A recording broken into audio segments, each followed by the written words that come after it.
Hello dear students, welcome to Serial। ଆଜି ଆମେ ସପ୍ତମ ଶ୍ରେଣୀ ଗଣିତ ପ୍ରକାଶ ବହିର ସପ୍ତମ ଅଧ୍ୟାୟ ତିନୋଟି ପରସ୍ପର ଛେଦୀ ସରଳ ରେଖାର କଥା ବିଷୟରେ ଆଲୋଚନା କରିବା।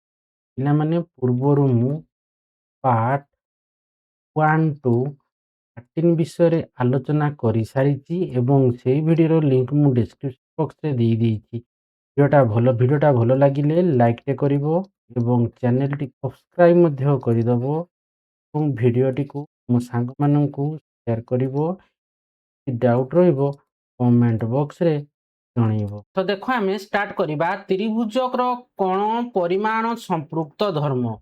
ତ ଦେଖ କ'ଣ କହିଛି ନା ଯେକୌଣସି ତ୍ରିଭୁଜର କୋଣମାନଙ୍କର ପରିମାଣର ସମଷ୍ଟି ସମ୍ପର୍କରେ କ'ଣ କୁହାଯାଇପାରେ। ତ ଦେଖ ଆମେ ଯେକୌଣସି ତ୍ରିଭୁଜ ନେବା, ସେ ସମବାହୁ ତ୍ରିଭୁଜ ନେବା, ସେ ସମଦ୍ୱିବାହୁ ତ୍ରିଭୁଜ ସମବାହୁ ତ୍ରିଭୁଜ ଧର ନେବା, କିମ୍ବା ଧର ସମଦ୍ୱିବାହୁ ତ୍ରିଭୁଜ ନେବା, କିମ୍ବା ଧର ଆମେ ବିଷମବାହୁ ତ୍ରିଭୁଜ ନେବା, ହେଲା କି ବିଷମବାହୁ ତ୍ରିଭୁଜ ଆମେ ନେବା, ତାମାନେ କ'ଣ କୌଣସି ବାହୁ କାହା ସହିତ ସମାନ ନୁହନ୍ତି। ତ ଦେଖ ଯେକୌଣସି ବାହୁ ନେବା, ଯେକୌଣସି ତ୍ରିଭୁଜର କୋଣ ମାନଙ୍କର, ତାମାନେ ଦେଖ ଏଠି ଏ ବି ସି ହେଲା କି, ତ ଏଟା ବି ଆମେ ତ୍ରିଭୁଜ ନେଲେ ଏ ବି ସି, ଏଠି ବି ତ୍ରିଭୁଜ ଆମେ ଏ ବି ସି ନେଲେ, ତ କହିଛି ତ୍ରିଭୁଜର ଆମେ କ'ଣ ଜାଣିଲେ ତେବେ ସର୍ବଦା ସବୁ କୋଣ ତ୍ରିଭୁଜର ତିନି କୋଣର ପରିମାଣର ସମଷ୍ଟି କେତେ କୁହାଯାଇପାରେ ନା 180 ଡିଗ୍ରୀ, ହେଲା କି ସର୍ବଦା କ'ଣ ତ୍ରିଭୁଜର ତିନୋଟି କୋଣର ପରିମାଣ ବା ସମଷ୍ଟି ସର୍ବଦା କେତେ ହେବ 180 ଡିଗ୍ରୀ ହିଁ ହେବ, ବୁଝିହେଲା। ତେଣୁ ତୁମେ ବିଷମବାହୁ ତ୍ରିଭୁଜ ନିଅ ବା ଆମର ସମଦ୍ୱିବାହୁ ନିଅ ଏବଂ ତାପରେ ଆମେ କହିପାରିବା ସମବାହୁ ତ୍ରିଭୁଜ ନିଅ, ଯେଉଁ ତ୍ରିଭୁଜ ନିଅ ସବୁବେଳେ କ'ଣ ହେବ ଯେହେତୁ ତାର ତିନୋଟି କୋଣ ରହୁଛି ତ୍ରିଭୁଜର, ତେଣୁ ତିନୋଟି କୋଣର ଯାକ ପରିମାଣର ସମଷ୍ଟି ଆମେ କ'ଣ ଜାଣିଲେ ନା 180 ଡିଗ୍ରୀ ବୋଲି ଆମେ ଜାଣିଲେ। ତାପରେ ଦେଖ କହିଛି ଏବିସି ଏକ ତ୍ରିଭୁଜ ନିଆଯାଉ ହେଲେ ଏବଂ ଏହାର କୋଣମାନଙ୍କର ପରିମାଣର ସମଷ୍ଟି ନିର୍ଣ୍ଣୟ କରିବା ପାଇଁ ଭୂମି ସହ ସମାନ୍ତର ସରଳରେଖାର ଧାରଣା ବ୍ୟବହାର ଆମେ କରିପାରିବା। ତ ଦେଖ ଆମେ ଗୋଟେ ତ୍ରିଭୁଜ ଅଙ୍କନ ଯେତେବେଳେ କରୁଥିଲେ କ'ଣ କରୁଥିଲେ ନା ଭୂମି ସହିତ ଆମେ ଭୂମି ଏଠି କିଏ ଅଛି ବିସି, ତା ସହିତ ସମାନ୍ତର କରିକିରି ଆମେ କ'ଣ କରୁଥିଲେ ନା ସମାନ୍ତର ରେଖାଖଣ୍ଡ ଅଙ୍କନ କରି ଆମେ କ'ଣ କରୁଥିଲେ ନା ଆମେ ସେଇ ଯୋଉ କୋଣ ମାନଙ୍କର ପରିମାଣ ସମଷ୍ଟି ବାହାର କରୁଥିଲେ। ତାମାନେ ଦେଖ ଏଇଠି ଭୂମି ଦିଆହେଇଛି, ତାପରେ ଦୁଇଟା କୋଣ ଦିଆହେଇଥିବ, ତାମାନେ ଏଇ କୋଣଟା ଆମେ ବାହାର କରୁଥିଲେ, ତା ସହିତ ଆମେ ଏଇ କୋଣଟା ବି ଆସୁଥିଲା, ତ ଏଠି ସମାନ୍ତର କରିକିରି ଆମେ କରୁଥିଲେ। ତ ଏବିସି ଏକ ତ୍ରିଭୁଜ ନିଆଯାଉ, ଏହାର କୋଣମାନଙ୍କର ପରିମାଣ ସମଷ୍ଟି ନିର୍ଣ୍ଣୟ କରିବା ପାଇଁ ଭୂମି ସହ ସମାନ୍ତର ସରଳରେଖାର ଧାରଣା ଆମେ ବ୍ୟବହାର କରିପାରିବା। ତ ଦେଖ ଯୋଉଟା ମୁଁ ପ୍ରିଭିୟସ୍ ଭିଡ଼ିଓରେ କହିଥିଲି ଏ ଶୀର୍ଷବିନ୍ଦୁ ମଧ୍ୟ ଦେଇ ବିସି ସମାନ୍ତର ସରଳରେଖାଟିଏ ଅଙ୍କନ କର। ତାମାନେ ଦେଖ ଆମେ ଏଇଠି ଅଙ୍କନ କଲେ, ତ ଏଇଠି ଆଉ ଗୋଟେ ଚିତ୍ର ଅଙ୍କ ଦଉଛି ଦେଖ ଏଇଠି, ହେଲା କି ତ ଦେଖ ଏଇଠି ଅଲରେଡି ଦିଆହେଇଛି, ହେଲା। ତ ଦେଖ ଏ ଶୀର୍ଷବିନ୍ଦୁ ଦେଇକିରି ଆମର ତ ଭୂମି ଦିଆହେଇଛି, ଏଠି କିଏ ବିସି ହେଉଛି କ'ଣ ଭୂମି, ହେଲା କି ତାମାନେ ବିସି ଭୂମିକୁ, ହେଲା କି ବିସି ଭୂମି ଅଙ୍କନ କଲେ, ତାପରେ ବି ଠାରେ କୋଣ ଅଙ୍କନ କଲେ ଏବଂ ସି ଠାରେ ମଧ୍ୟ କୋଣ ଅଙ୍କନ କଲେ। ତାପରେ ଯୋଉ ବି କୋଣ ଆଉ ସି କୋଣ ରେଖାଖଣ୍ଡ ଦିଟା ଯୋଉଠି ଛେଦ କଲା ସିଏ ଆସିଯିବ ଆମର ଏ ବିନ୍ଦୁ, ତାପରେ ଭୂମିକୁ ଭୂମି ବିସି ସହିତ ସମାନ୍ତର କରି ଆମେ ଏଠି ଏକ୍ସ ୱାଇ ରେଖାଖଣ୍ଡ ଅଙ୍କନ କଲେ, ହେଲା କି। ତ ଏବେ ଦେଖ ଆମକୁ ଏ କୋଣ ବି କୋଣ ସି କୋଣ ନିର୍ଣ୍ଣୟ କରିବାକୁ ହବ, ମାନେ ଏ କୋଣ ବି କୋଣ ଆଉ ସି କୋଣ ନିର୍ଣ୍ଣୟ କରିବାକୁ ପଡିବ। ତାପରେ ଦେଖ ଆମେ ପ୍ରିଭିୟସ୍ ଭିডিଓ କ'ଣ ଆମେ ଦୁଇଟା କୋଣ ଦିଆ ହେଇଥିଲା, ଦୁଇଟା କୋଣ ନେଇକିରି ଆମେ ଏ କୋଣ ବ୍ୟବହାର କରିଥିଲେ। ତ ଦେଖ ଆମେ ଜାଣୁଛେ କ'ଣ ଏଇ ଯୋଉ ବି କୋଣଟା, ମାନେ ଦେଖ ଏଇ କୋଣଟା ଏଇ କୋଣର ପରିମାଣ ସହିତ ସମାନ କି ନାହିଁ, ବୁଝିହେଲା। ଠିକ ସେଇପରି ଦେଖ ଆମେ କହିପାରିବା ଏଇଠି ଏଇ କୋଣର ପରିମାଣଟା ଏଇ କୋଣର ପରିମାଣ ସହିତ ସମାନ। ତେଣୁ ଆମେ କହିପାରିବା ଦେଖ ଆମେ ଜାଣୁ ଯେ ବି କୋଣ ସମାନ ଏକ୍ସ ଏ ବି କୋଣ ଏବଂ ସି କୋଣ ସମାନ ୱାଇ ଏ ସି କୋଣ, ତେଣୁ ଏ କୋଣ ଯୁକ୍ତ ବି କୋଣ ଯୁକ୍ତ ସି କୋଣ, ହେଲା କି ଏ କୋଣ ଯୁକ୍ତ ବି କୋଣ ଯୁକ୍ତ ସି କୋଣ ସମାନ ଆମେ କହିପାରିବା କି ନାହିଁ। ଦେଖ ଏ କୋଣ ଏଇ କୋଣଟା, ହେଲା କି ଆଉ ଏଇ କୋଣଟା ଆଉ ଏଇ କୋଣଟା ଆମର ତ୍ରିଭୁଜର ତିନି କୋଣର ପରିମାଣ ସମଷ୍ଟି କେତେ 180 ଡିଗ୍ରୀ କି ନାହିଁ। ଠିକ ସେଇପରି ଯେହେତୁ ଏଠି ଏକ୍ସ ଏ ୱାଇ ଗୋଟେ କ'ଣ ହବ ଇଏ ଗୋଟେ ସରଳ ରେଖୀୟ ଯୋଡ଼ି, ତେଣୁ ଏକ୍ସ ଏ ବି କୋଣ ଯୁକ୍ତ ଏ କୋଣ ଯୁକ୍ତ ୱାଇ ଏ ସି କୋଣ ଏଇ ଯୋଉ ପୁରା ଟୋଟାଲ କୋଣଟା ମାନେ ଏଠି କେତେଟା କୋଣ ଅଛି ଏଇ କୋଣଟା ଅଛି, ହେଲା କି ତାପରେ ଏ କୋଣ ଅଛି ଆଉ ଏଇ କୋଣଟା ମିଶିକରି କେତେ ହେବ 180 ଡିଗ୍ରୀ ହେବ କି ନାହିଁ। ତାମାନେ ଏଇଟାର 180 ଡିଗ୍ରୀ ଆଉ ତ୍ରିଭୁଜ ଏ ବି ସି ମିଶିକରି ଆମର 180 ଡିଗ୍ରୀ। ତେଣୁ କହିଛି ଦେଖ ଏ କୋଣ ବି କୋଣ ସି କୋଣ ସମାନ ଏ କୋଣ ଯୁକ୍ତ ଏକ୍ସ ଏ ବି କୋଣ ଯୁକ୍ତ ୱାଇ ଏ ସି କୋଣ ହେଉଛି 180 ଡିଗ୍ରୀ। ତେଣୁ ଆମେ ପ୍ରମାଣ କଲୁ ଯେ କ'ଣ ନା ଯେକୌଣସି ତ୍ରିଭୁଜର ତିନି କୋଣର ପରିମାଣର ସମଷ୍ଟି କେତେ 180 ଡିଗ୍ରୀ। ଏହା ତ୍ରିଭୁଜର କୋଣ ପରିମାଣ ସମ୍ପୃକ୍ତ ଧର୍ମ ଅଟେ। ତେଣୁ ଗୋଟେ ସେ ତ୍ରିଭୁଜର କ'ଣ ଧର୍ମଟା ना कोण परिमाण संपृक्त धर्म अटे हैला। तापर देख कहिछि कोन ना आमे कोण परिमाण संपृक्त धर्म किपरि आकलन कलु ताहा प्रतिफलन करिवा पई किछि समय नियो। तो आरंभ रे तृतीय कोण एवं अन्य दुईटी कोण मध्य संपर्क स्पष्ट नथिला। पूर्व आमे कोन कहथिले दीटा कोण दिया हितला बेले हमर कोण तृतीय कोण आमे बाहर करूथिले किंबा हमको कोण दिया हितला दुईटा कोण गोटे कोण दिया हितला आमे आ दुईटा कोण बाहर करूथिले। तो कोण परिमाण संपृक्त धर्म किपरि आकलन करू ताहा प्रतिफलन करिया पई किछि समय तुमे नियो। आरंभ रे तृतीय कोण एवं अन्य दुईटी कोण मध्य संपर्कटा कोन थिला स्पष्ट नथिला अर्थात कोणर परिमाण हमको जणा नथिला।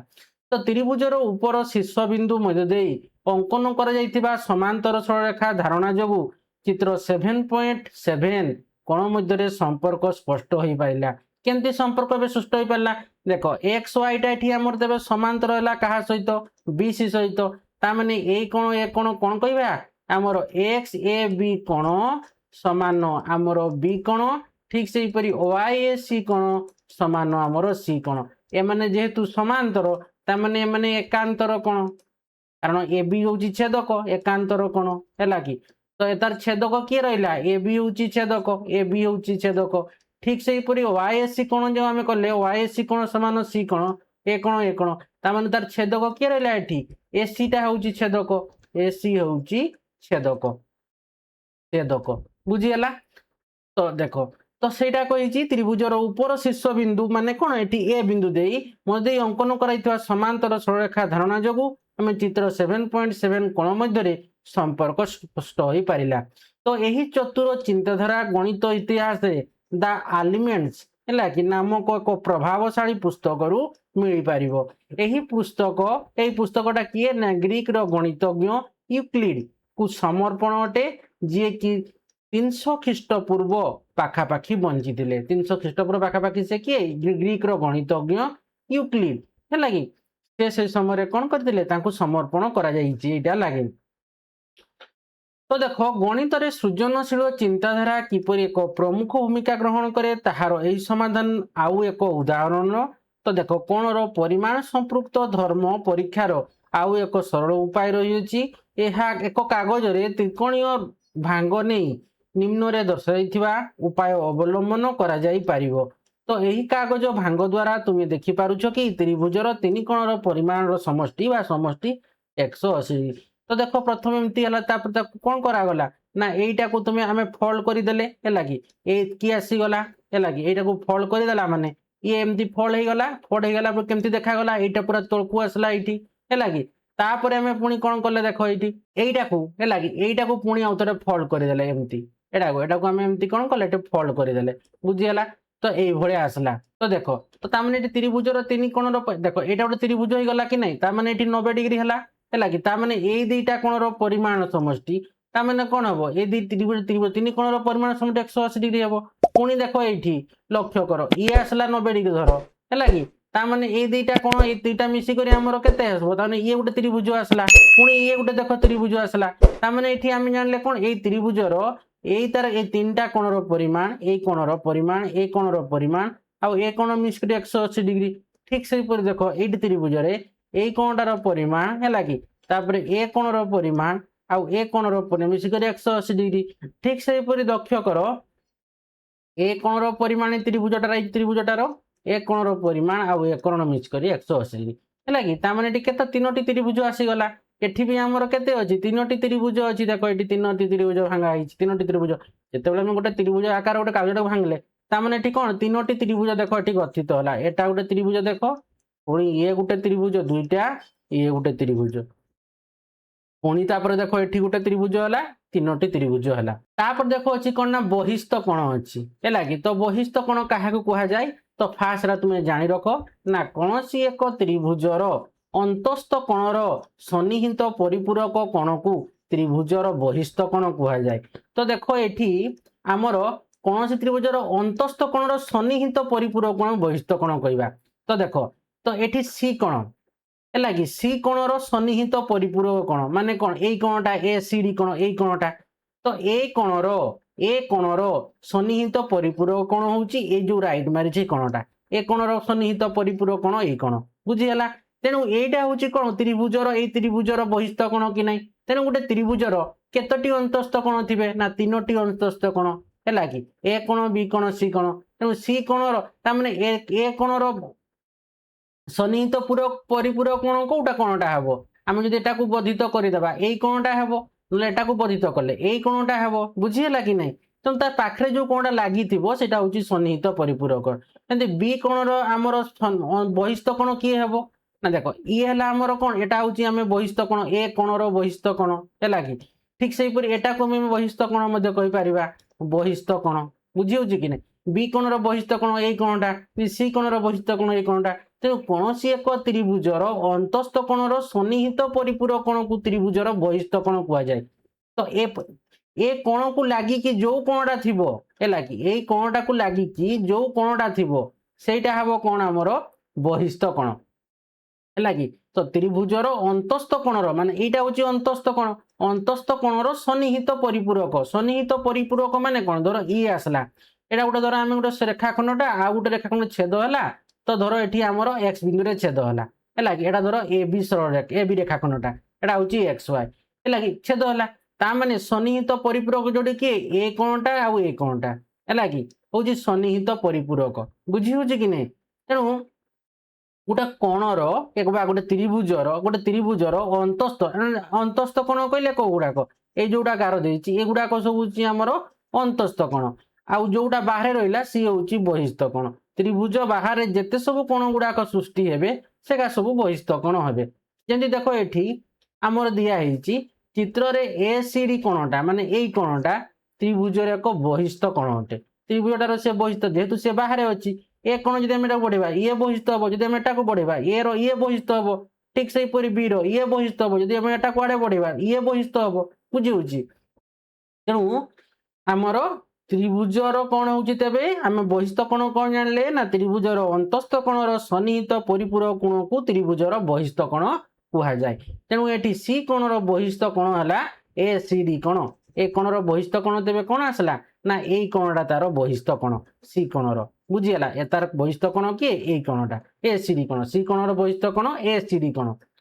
तो देखो एठी देइछि ए सी डी कोण निर्णय कर कहिछि माने हमकु एई कोणटा निर्णय करते देइछि जदि ए कोण 50 डिग्री माने ये देइछि 50 डिग्री एवं बी कोण दिइछि केते 60 डिग्री हैला कि त्रिभुजर कोणर परिमाण संपृक्त धर्म अनुसार तो आमे कोण जानिछे तबे त्रिभुजर कोण अनुसार ता माने ए कोण आमे जानिछे कोण गोटे त्रिभुजर तीन कोणर परिमाण समष्टि 180 डिग्री ता माने एठी देखो ए कोण होछि केते ए कोण युक्त बी कोण युक्त आमे एई कोणटा माने ए सी बी कोण हैला कि ए सी बी कोण समान केते हेबो 180 डिग्री हेबो कि नै तो देखो ए कोण दिइछि केते हमको 50 डिग्री बी कोण दिइछि 60 डिग्री हैला कि ए सी बी कोण अर्थात सी कोणटा हैला कि एटा दिया ही नै तो बाहर कर देबा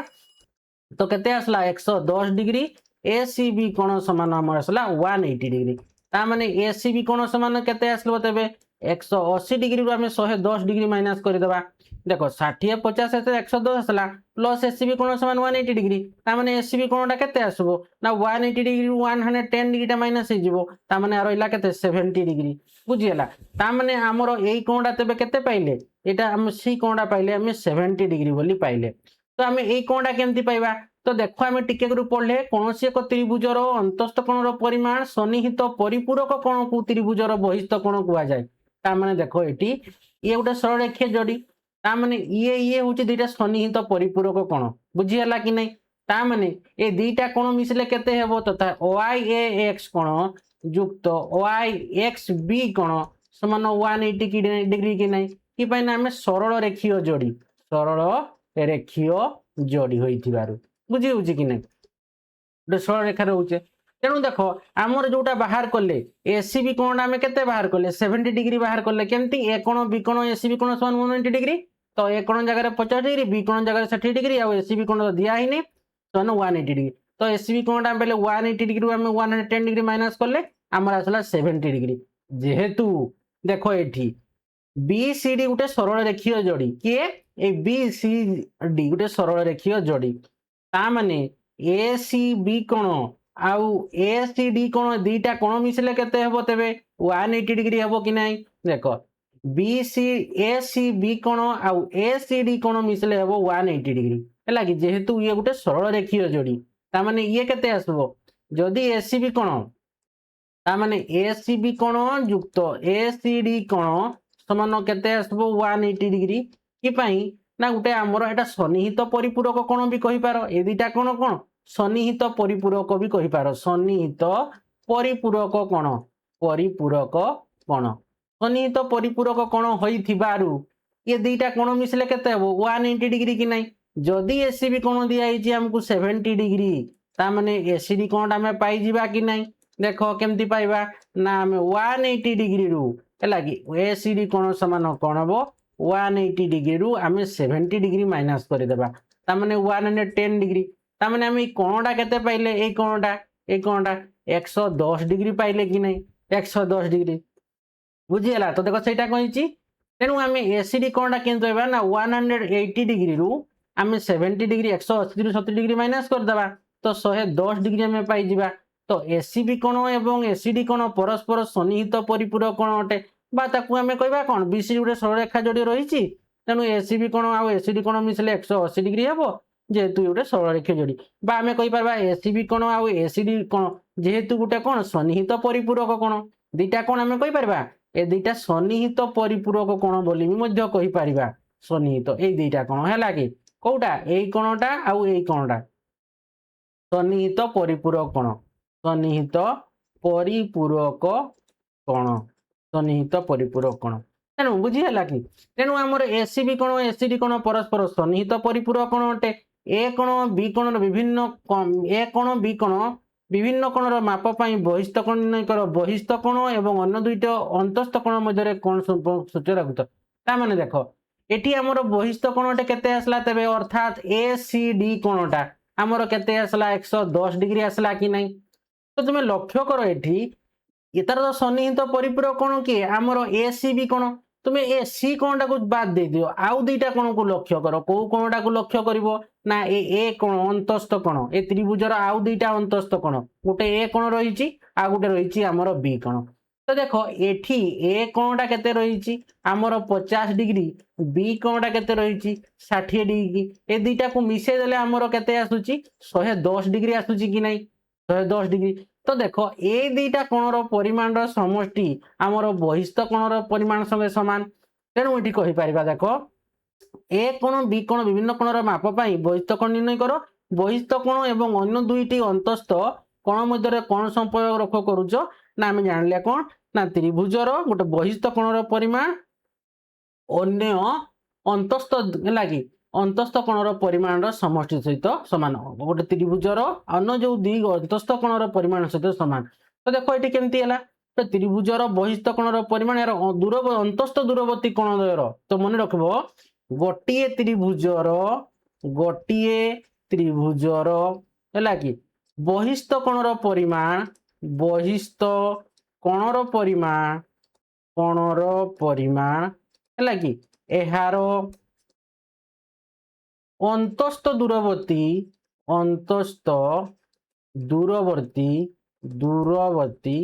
कोणद्वयर परिमाणर समष्टि सहित समान परिमाणर समष्टि